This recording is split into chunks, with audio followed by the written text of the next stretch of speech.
Boston pleaded guilty. Why he pled guilty? Yeah.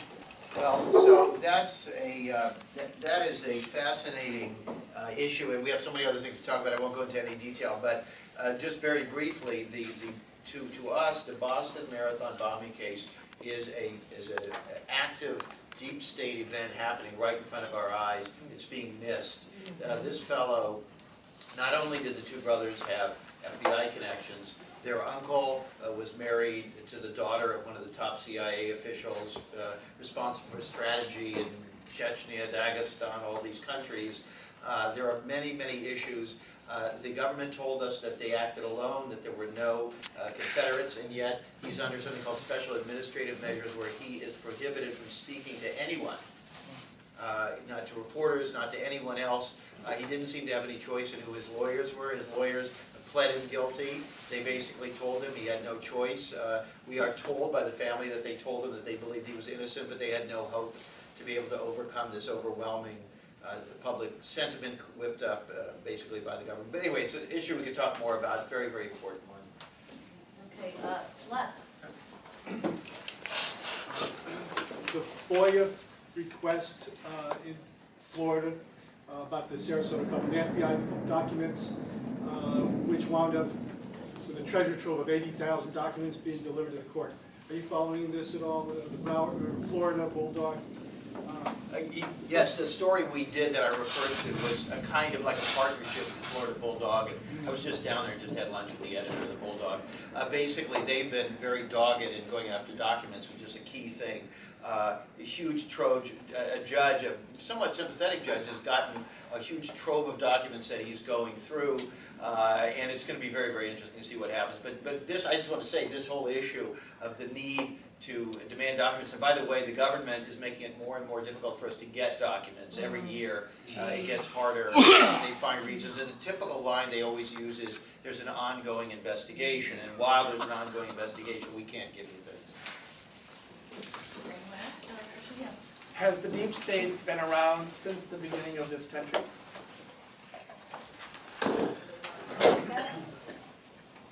Well, I'll take a crack at it. This century or the previous one? So you're talking The 1700s? 1700s? The country. 18th The century. country. Founding of the country. Well, Or is it probably something- not, in my view, although I'm sure, there are historians who could make a case in that way. But I would recommend a starting point of reading about the Opium Wars in the 1840s and so forth, where the British, with some complicity of other Western powers, including the United States, wanted to open China to trade. And sometimes it's thought, well, silk and spice and tea, and you think, well, what's a lot of tea? I mean, what are these spices? But it really is narcotics, and it's and some of the great American fortunes were made at that time, and that's approximately the time that the Yale Skull and Bones was created in 1838, and I went to Yale Law School, and I heard about this undergraduate group. I really didn't pay it hardly any attention until recently, when it's very important. It's in 2004, both George Bush and John Kerry had been members of this Skull and Bones. Only 15 people a year are picked in the entire United States, and 2 of them are running against one another. And Kerry could well have been cheated out of the election, but he certainly didn't fight very hard. And the question is, what are they talking about? Why won't Kerry fight harder? And we don't know. But I think some of this stuff does go back, but probably not literally to the beginning of the country. Carol Quigley speaks to around 1870, when Cecil Rhodes had a shadow government in the UK, and it was basically the mechanisms that were then established in the United States. And he was dictating policy in Africa and in India, et cetera, and they had their own appointments that they would make, commissions and everything else, and basically developed the government externally from actually what was going on in the British government. Cheryl, could I quickly Yeah, respond sure, to that? yeah. Yes, that's a very good point, and approximately that time, or maybe about 110 years ago, is the best time I would put for this in the United States. And what they did was, as Carol Quigley, a longtime iconic professor at Georgetown, who was mentor to Bill Clinton, among others. And he was in the CIA. Yeah, and he wrote excellent books about this, and he pointed out that an inner circle funded by Rhodes, with his diamond fortune and so forth, would install people in government, the news media, academia, and so forth, and they all would have basically the same ideas that they'd work out, and it would look like an independent experts have all decided the same things. Now, one of their ideas was that if you let Germany fight, go east during the build-up to World War II, they won't go west. Well, that's a bad idea. The whole experts concurred because they had kind of agreed on that. And Quigley places things like the Council on Foreign Relations, headed, the secretary of that was Allen Dulles in 1921. And he says that they thought, let's establish that in the United States. So there's many works that document a new term, but an old concept. Ira? Yeah, you probably noticed that during the last two presidential administrations, there's been a kind of a revolving door of presidential press secretaries, that sort of thing. And I was just curious, do you think when these people leave, are they sworn to secrecy for life, you know, in terms of revealing what went on in policy, or is there any way of interviewing them? I don't know if they're sworn to secrecy for life, but the reality is, first of all, there are all, you probably know this in almost everything now, there are things you have to sign, non-disclosure agreements. And the other issue is that I think everybody understands we're all sworn to secrecy for life. And I talk to people who, you know, work in police departments who are retired, they can't talk about what I did when I was a police officer. I mean, basically, we live in an atmosphere of pervasive fear. And people are worried about their families, and they're worried about their reputations and how their grandchildren will view them. And this is a very, probably the most effective mechanism you can have, is just this understanding that better not talk about any of those things. So, as authors yourselves, can you talk about Gary Webb's reporting with San Jose Mercury News and exposing the CIA connection to either directly being involved or allowing the importation of drugs into the United States? His reporting, I read it when it came out, and I was at the Defense Language Institute at the time in Monterey, and it was unbelievable detailed reporting. I mean, he's doing the flight logs and the airplane serial numbers and matching them to Air America from before, and he was just trounced by the mainstream media. And I'm just wondering, if you could talk about the veracity of his reporting, but then also the mechanism of the mainstream reporters. That if you talked about the person who's over at parties, like, I can't be seen with these people. My career will be over. Well, I'll give a quick example, because I've looked into this. One is, this is far more of a hot-button third rail than probably even, certainly JFK assassination, because it's just so outrageous, but it's so important that he had to be more or less taken out in a way. And I'm not talking about physically, but sometimes people can get so demoralized that they do things to themselves. But here's the main point I wanted to make, is that I came across the name in my researches of Shelby Coffey, who, like most people in the newspaper business, you think, well, he's very eminent, and he's a very handsome looking guy, and he had these big jobs he's editor-in-chief of the LA Times, I believe, and he's now vice chairman of the Museum. And when he was at the Washington Post, he did some, or actually, I think it was at the LA Times, they did some monstrously vicious debunking, they'd call it, of Gary Webb. And I just look at that and I think, okay, he punched his ticket, Shelby Coffee, and they're now eminences. But just like the great novel All the King's Men, you got to look, how did they get to be eminent? What do you have to do to be eminent? Was there someone in the back, did you have a question? Yeah. I'm interested in the subject of the placement of people within societal organizations that are placed there by the CIA.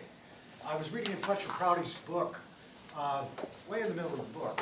This practice started way back in the 50s, at least he was aware of it, that he would come across people in the military or in the State Department, or that someone would be attached to this as a liaison to this particular part. And the liaison would stay, and everybody else eventually would, there'd be a lot of turnover, but then the position would be held by the CIA. And it's interesting that he said that, because from what you said, now placing people within news organizations, it all seems to have grown out of a pattern that they established back in those days. Now the second part of it would be about Peter Dale Scott, who, in this particular, the back channel was established, according to an article I read, it was a synopsis of the book, that there was a certain kind of back channel that was developed out of the nuclear Holocaust planning. The COG network was there in order to have continuity of government, but the bureaucratic nature, what is your view, the bureaucratic nature of the so-called, we're talking about the deep state, but we don't have a clear, we don't have a clear idea of what that is. I'm bringing a couple of examples forward that indicate that there's a certain aspect of it is something that has been built into these bureaucracies. Can you get a question for that? Yeah, that's what I'm asking. Okay. I'm saying, what is your view of the deep state? How do you conceive of it? And these things that I'm bringing up, does that seem like any kind of a vision, a concept of what it turned out to be? I'm not exactly sure what your question is. I've been pondering it as you were going along. And could you maybe just give me a little bit more? How do you feel that what is the functioning of this thing that's going to commit the Kennedy assassination, the other assassinations of the 60s, Iran-Contra, the October surprise, all the way up and through 9/11, continuing with all of these false flag terror events. Now you've got a bureaucratic generation of false terrorism cases. What is your view of the people that are generating this? Who are they? Where do they? I'm running the deep state. Yeah, right, exactly. Well, I could maybe just answer a little bit about that because, for example, I think Peter was surprised to discover the COG, or continuity of government. He discovered it, first of all, looking at the 9/11, and then began to find it again in Watergate and also in the assassination of Kennedy. For example, he discovered that there were COG processes going on at the time of the Kennedy assassination that involved secret communication between the Vice President and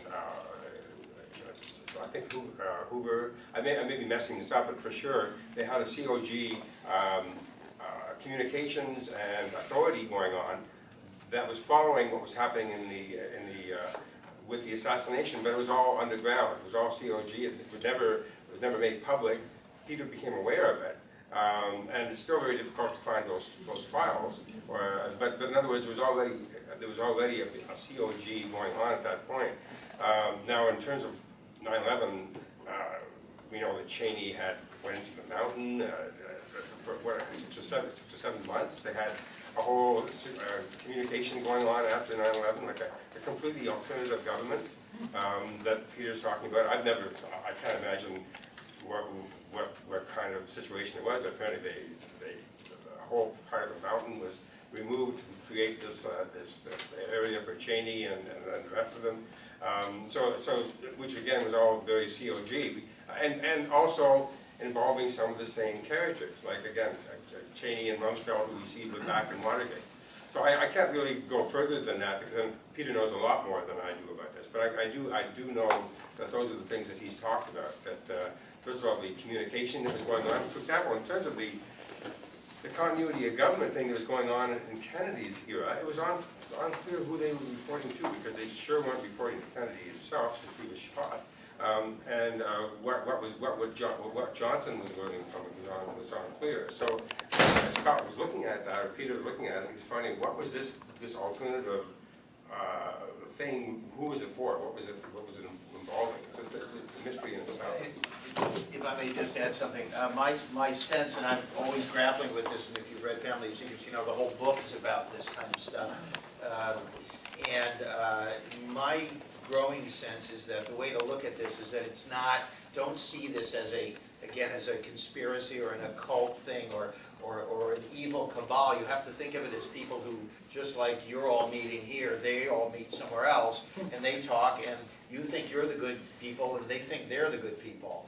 And they, in their own minds, view certain things as good for civilization and themselves and their friends, who they think are the good people, are being rewarded, and that's why they do well, because they think that they create value for the country and their companies and so forth. The Koch brothers, all these kinds of people, in their own minds are very virtuous people. And so when they talk with their friends who are generals and this and that, and they talk about John F. Kennedy, and he was doing certain things that I think they were troubled by, they considered to be alarming. And I could well imagine that at some point a decision was made that in the interests of the country, a very secretive decision had to be made, that there was national security reasons to take an action. That's the only way that this could have been sustained, that the Warren Commission and everyone could have participated, that this was, quote unquote, for the good of the country.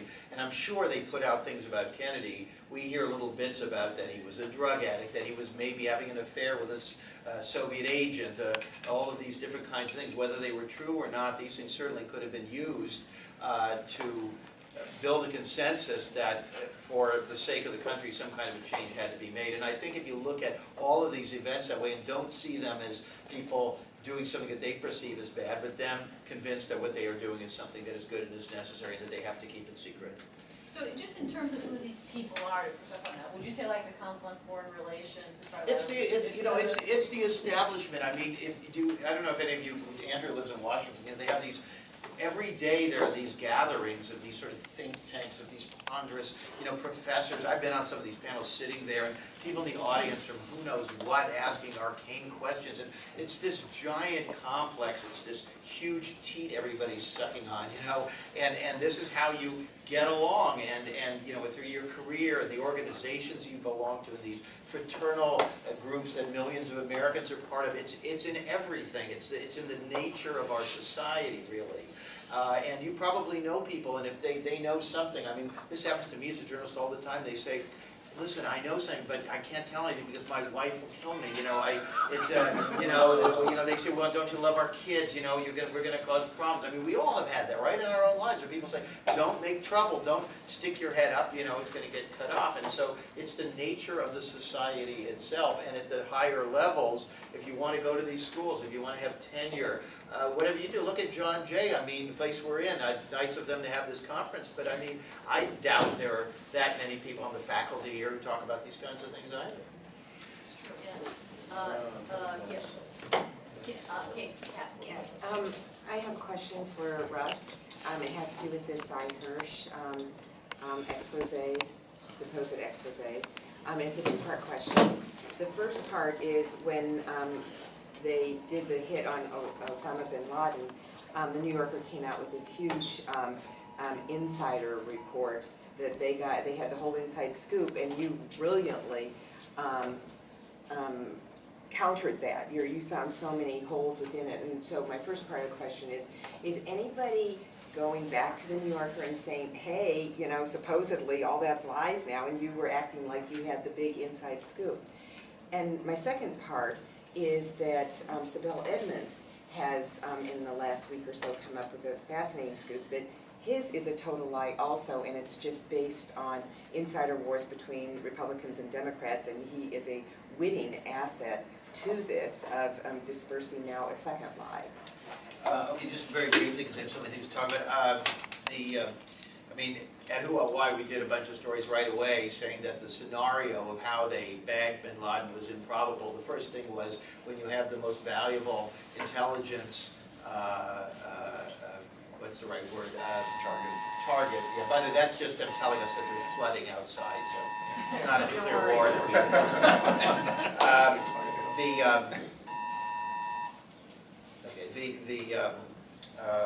You know, when you have the most valuable intelligence target in the world, when the most important thing in the world is to find out whatever this man knows, the notion which the government told us that they left it to the Navy SEALs to decide whether to capture him or kill him, I found a little bit laughable. So you start with that. I then found the notion that they had to throw his body in the ocean because they didn't want to create a shrine to him, also laughable. And you see, when you add these things together and you say, this is how bad things are in this country, that the media, and by the way, again, the liberal media, all those people who have stands out there with magazines, I mean, did any of them talk about this? Nobody. And this is what I'm getting at, that there's no, we're dumb. We're just dumb. We're not smart about any of these things. And there's a small group of people in journalism who are trying to kind of change that and be smart. So, you know, that's obviously an issue there. So the original story was problematical. Now, you know, Cy, listen, I like Cy. Not name dropping, but I mean, I had dinner with him last summer. We disagree on some things. I think that he has had a career of working in Washington within the realm of the possible, and people tell him things, and whether he knows who they are or why they're telling him things or what their agenda is, it's hard to know. There is no question that if you are a journalist who depends on scoops, and it's not just him, it's the whole media, the Washington Post, the New York Times, are all about sources, right? They always say, "The source told me." We generally don't do that. If you read our article, we say we don't have any sources, because there aren't any real sources. All of these people would basically go to jail for the rest of their lives if they, and one of you mentioned this, you know, if they did something without permission, because they're all being monitored and everybody knows what's going on. So the likelihood, I think, is that most of these leaks are factions. Now, just because Cy's talking to somebody in a faction doesn't mean that he thinks that it's a lie or that he's witting. I don't agree with that kind of critique that she is offering, because I think he means well. And I think that he makes his calculation, and you know, even within the CIA and the military, there were people trying to do the right thing. These factions are always struggling with each other, so it's a little bit more complicated than that. Greg? Address to Andrew about Woodrow Wilson being bribed or blackmailed. Sort of a follow-up on that. I understand that he was bribed for like $40,000 for an extramarital affair. Are you familiar with that? Well, he claims that he was indiscreet but not indecent. Great quote, I think. I haven't heard the 40,000 figure, but the more significant part, briefly to me, whether or not there was $40,000, is that here in this quote I used from his best-selling campaign book in 2013, he talks about these dark people that no one dares breathe their name even anywhere. And yet, I think a reasonable interpretation is that they actually wanted him to be president, because they had about 4 agenda items: prepare the U.S. for war if needed in World War I, create the Federal Reserve, which he signed, obtain certain cabinet appointments, and they installed Colonel House living in the White House as his advisor. Colonel House was a Wall Street advisor, you know, kind of an operative, who was literally living in the White House to help run things for Wilson, and to create a split in the Republican Party that would enable this agenda to go forward is probably more significant than $40,000. $50,000. By Do by the way, you have the if you want to get information? some continuity on this stuff, Colonel House was connected to the family of James Baker, and then that brings you right through the whole Bush family to the present day. So. Do you have the information that he promised the next Supreme Court appointment to the people who were bribing him? And when the Supreme Court opening came up, Louis Brandeis, a Zionist, an arch-Zionist, was appointed for that position. I'm sorry to use the word Zionist almost, because I don't think it's ever been used in the 3 days of this conference. So, David, did you want to respond? Yeah, I just wanted to say that this came to a couple of questions that were asked. Peter, in his 1993 book, Deep Politics and Death of JFK, talks about something he calls sexual politics. And by that he meant the use of sex to derail political candidates or to political office. In other words, as you were talking about, to use scandals to make sure these people don't say anything or make sure they're on the right path. I mean, of course, Clinton is a really good example of that. But Hoover himself, J. Edgar Hoover, the head of the FBI, had a huge file of everything people had done wrong. So he was able to coerce or blackmail any particular politician that he wanted to. He had all these FBI files from forever. And all of us, probably even including myself, have done things we wish that we hadn't done. And the FBI, the CIA can use those facts against any kind of politician or public representative. Yeah, you are all very honest and you seem fearless. Then in the 9/11 Commission, they did not have any testimony of any firemen, right? Is that correct? That's what I've heard. And I haven't in the news seen anything about firemen talking. The firemen knew what happened. Why don't we hear about it? Can you report about it, or do they have gags on them, the firemen? And wouldn't you go try to see one or two, and then if one or two speak, the rest of them might speak? Well, and they've got to be very angry about what happened. Well, let me try to tackle that, although I'm sure there's many more knowledgeable people, but I've recently been covering that. On Tuesday, there's going to be a press announcement that will undoubtedly have families, representatives. The Senate is introducing legislation to release the 28 pages of the secret report on who funded the hijackers, and the families normally show up. Often there are fire and police people. It's just not really reported. I mention them in my reports. Some other people do. I'm sure Russ in his reports would. But it's a blip on the screen. So and the commission, you have to understand that commission was run by an iron hand by someone who later went to work for Condoleezza Rice, the staff director. And we see that model in many of these commissions where it's the staff directors that are running the thing, the big names or the fronts, and they go to a predetermined conclusion and they don't dig into things. So yeah, but we know that, but what about now? Can't we see that? I've seen obituaries for months and months in the papers, firefighters, but not the firefighters speaking about what they have happened. spoken out. You can see them on YouTube. They have a website, Firefighters for 9/11 Truth. But you're not going to get anybody in the corporate or even the alternative media like Amy Goodman to talk about this. Can I answer that? So, yes, David. Yes, Graham McQueen wrote a peer-reviewed article for Journal of 9/11 Studies, where he analyzed the material that came out through FOIA 4 or 5 years after 9/11, where 500 firefighters were interviewed. His count is that 118 firefighters reported hearing explosions, and he does